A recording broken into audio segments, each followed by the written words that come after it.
تو جو بیت رہی تھی بلال پر، ابو فقیہ پر، زنیرہ پر، جو ان پر بیت رہی تھی، جو خباب پر بیت رہی تھی، جس طرح ہلاک کیا گیا ہے حضرت سمیہ کو، حضرت یاسر کو، یہ ساری تکلیفیں انہیں بھی تھی، لیکن کیا اس کا یہ بالواسطہ ایذا محمد کے لیے نہیں تھا صلی اللہ علیہ وسلم، آپ کے ساتھی، آپ کے جانثار، لیکن آپ ان سے بھی کیا کہیں، فصبروا فصبروا فصبروا۔ جب ابو جہل بدترین ٹارچر کر رہا تھا حضرت سمیہ اور حضرت یاسر کو رضی اللہ تعالی عنہما، آپ کے علم میں ہے کیسی کیسی ٹارچر کی ہے؟ جوان بیٹے کو باندھ دیا ایک ستون کے ساتھ، اس کی نگاہوں کے سامنے برہنہ کیا ہے ماں کو،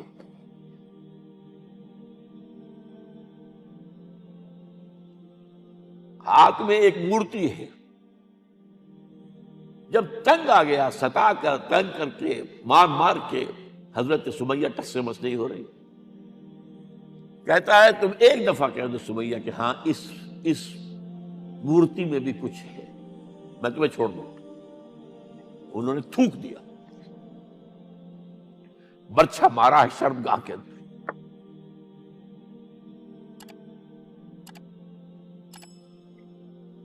کتنی تکلیف پہنچی ہوگی ان کو، لیکن آپ گزر رہے، اصبروا یا آل یاسر فإن موعدکم الجنہ، اے یاسر کے گھر والوں صبر کرو، تمہارے استقبال کی تیاریاں ہو رہی ہیں جنت میں۔ یہ سیرت کوئی بناتا سناتا ہے، یہ سیرت۔ یاسر کے ساتھ کیا کیا ہے؟ 4 اونٹ نر سانڈ، اور ان کے ساتھ رسے باندھ کر، ایک رسے سے ان کا ایک بازو باندھا، ایک سے دوسرا بازو، ایک سے ایک ٹانگ، دوسرے سے دوسری ٹانگ، انہیں دوڑایا ہے کہ پرکھتے ہو جیسے قسم کے۔ یہ دین ایسے ہی قائم نہیں ہوا، عدل و انصاف کا نظام ٹھنڈے ٹھنڈے قائم نہیں ہوتا، گھر میں آرام سے بیٹھے ہوئے قائم نہیں ہوتا۔ اور سنیے، 3 برس شیب بنی ہاشم کے اندر قید ہے، 3 برس ٹوٹل بائیکاٹ، ایک گھاٹی، ادھر پہاڑ ادھر پہاڑ، دونوں طرف جو ہے پہرے، کوئی کھانے پینے کی چیز اندر نہیں جائے گی، اور پورا خاندان بنی ہاشم، وہ بھی کہ جو ایمان نہیں لائے، وہ قبائلی زندگی تھی نا۔ بنو ہاشم چونکہ حضور کو پشت پناہی چھوڑنے کو تیار نہیں ہوئے، ابو طالب نے آخری وقت تک بھی ساتھ نہیں چھوڑا۔ ہاں، آخری وقت کے قریب ایک بات ہو گئی تھی، ایک مرتبہ تو ہوا کہ وفد آیا ہے قریش کا کہ اپنے بھتیجے کو روک لو، وہ ہمارے معبودوں کی توہین کرتا ہے۔ ابو طالب نے بلایا اور آپ سے کہا کہ یہ کچھ اپنے رویے کو بدلے۔ آپ نے فرمایا چچا جان، اب تو چاہیے میرے ایک ہاتھ پر سورج اور دوسرے پر چاند رکھ دے، میں اپنے اس مشن کو چھوڑ نہیں سکتا۔ اور ابو طالب کے عین انتقال کے وقت جو معاملہ ہوا، جب وفد آیا ہے کہ ٹھیک ہے اب ہمارا جو ہے صبر کا پیمانہ لبریز ہو گیا ہے، اب ٹھیک ہے آ جاؤ میدان میں، تم بھی ساتھ چھوڑنے کو تیار نہیں ہو۔ ابو طالب نے بلایا اس کو، بھتیجے مجھ پر اتنا بوجھ نہ ڈالو جو میں برداشت نہ کر سکوں۔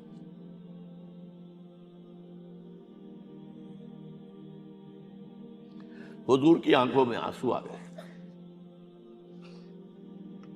چچا جان، اب تو یا یہ بات پوری ہوگی یا میں اپنے آپ کو ختم کر دوں، اسی میں ختم ہو جاؤں۔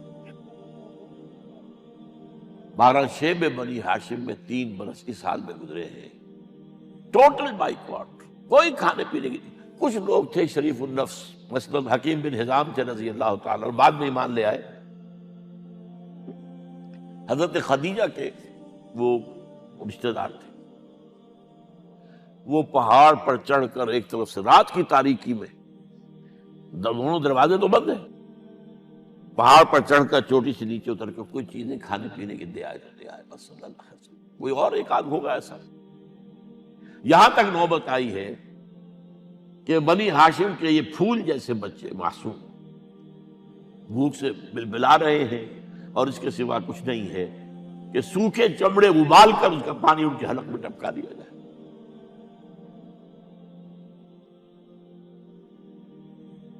اور جو ہوا وادی طائف میں، جب مکے والوں نے فیصلہ کر لیا کہ آپ قتل کر دو، ابو طالب بھی فوت ہو چکے ہیں، اب کوئی اندیشہ نہیں، کوئی خانہ جنگی شروع نہیں ہوگی، کوئی انٹرا ٹرائبل وار نہیں ہوگی، تو آپ طائف گئے ہیں۔ شاید وہاں کے 3 سردار تھے بڑے، اور یہ طائف اصل میں قریشی کا سمجھیے کہ یہ ان کا گرمیوں کا یہ صحت افزا مقام تھا۔ یہ تمام جو سردار تھے مکے کے، ان کی جائیدادیں وہاں تھی، باغات تھے، اور وہاں کے بھی 3 سردار تھے، تو شاید ان میں سے کسی کو اللہ توفیق دے دے۔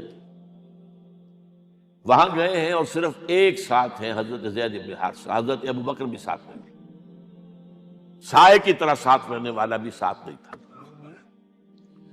وہاں جا کر جو آپ نے تینوں سے بات کی ہے، تینوں نے وہ باتیں کہی ہیں جو کلیجے کو چیر جائے، اور اس میں کیا ہو رہا ہے؟ اسٹریٹ ارچنز جو کہلاتے ہیں ہمارے یہاں، ٹھوکرے گلیوں کے، انہیں اشارہ کر دیا ذرا ان کی خبر لو، اب وہ پتھراؤ کر رہے ہیں۔ جیسے ہمارے ہاں کوئی آ جاتا ہے، کوئی نیم پاگل یا کوئی اور کسی طرح کا مست قسم کا آدمی، اور اس کے اوپر چھوکرے چاروں طرف ہوں اور ستا رہے ہوں، یہ نقشہ تھا، اور طائف کی گلیاں تھیں، اور محبوب رب العالمین تھے۔ ادھر سے پتھر آ رہے ہیں تو زید بن حارثہ رکاوٹ بن گئے، لیکن پیچھے سے آ رہے ہیں، وہ کیسے روکیں گے؟ پیچھے جاتے ہیں تو ادھر سے آ رہے ہیں۔ جسم لہو لہان ہے، خون رس رس کر زخموں سے جوتیوں میں آ کے جم گیا ہے۔ پھر وہاں سے آپ نکل کر گئے ہیں، ایک باغ میں تھوڑی سی پناہ لی ہے تھوڑی دیر کے لیے، جوتے بڑی مشکل سے اترے ہیں، خون جمع ہوا، اور وہ جو پھر دعا نکلی ہے آپ کے، وہ کلیجے کو چیر جانے والی ہے۔ اللہم الیک اشکو ضعف قوتی وقلت حیلتی وحوانی علی الناس، اے اللہ تیری جناب میں فریاد لے کر آیا ہوں اپنی قوت کی کمی کا، اپنے وسائل کی کمی کا، اور لوگوں میں جو رسوائی ہو رہی ہے۔ الی من تکلنی الی بعید یتجہمنی او الی عدو ملکت امری، مجھے کس کے حوالہ کر دیا ہے؟ مجھے دشمن کے حوالے کر دیا، جو چاہے میرے ساتھ کر گزرے۔ لیکن پھر مقام عبدیت کا ظہور ہوتا ہے، ان لم یکن علی غضبک فلا ابالی، اے اللہ اگر تو ناراض نہیں ہے، مجھے اندیشہ یہ ہو گیا کہ کہیں تو ناراض تو نہیں ہو گیا ہے، کہیں تو نے میرا ساتھ تو نہیں چھوڑ دیا ہے۔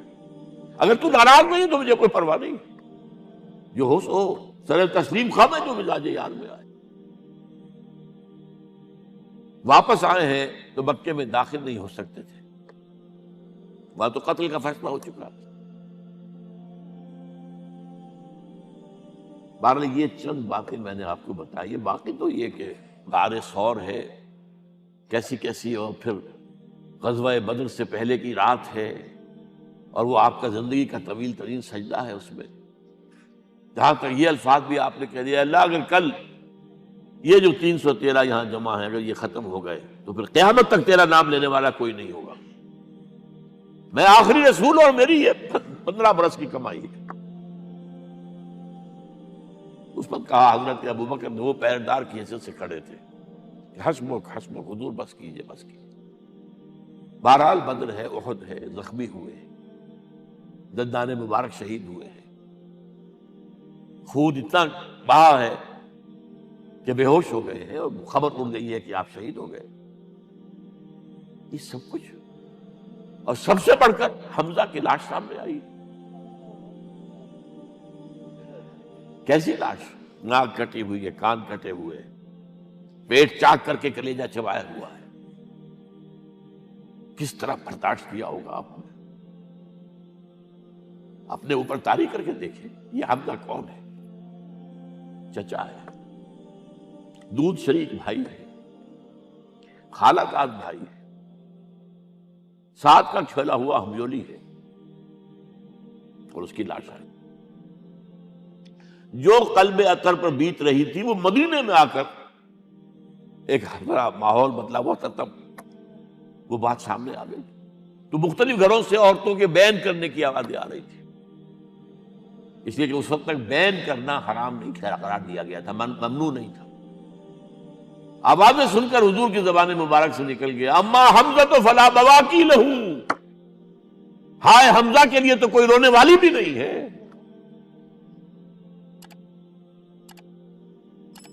اس پر پھر صحابہ نے، انصار نے اپنے ہاں کی خواتین کو حضرت صفیہ کے یہاں بھیجا، وہ سگی بہن تھی، وہاں انہوں نے جا کے یہ بھی تعزیت کی بہن کی۔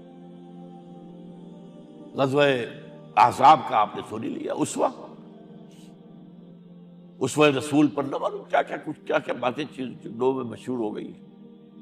وہ اسوہ کیا تھا؟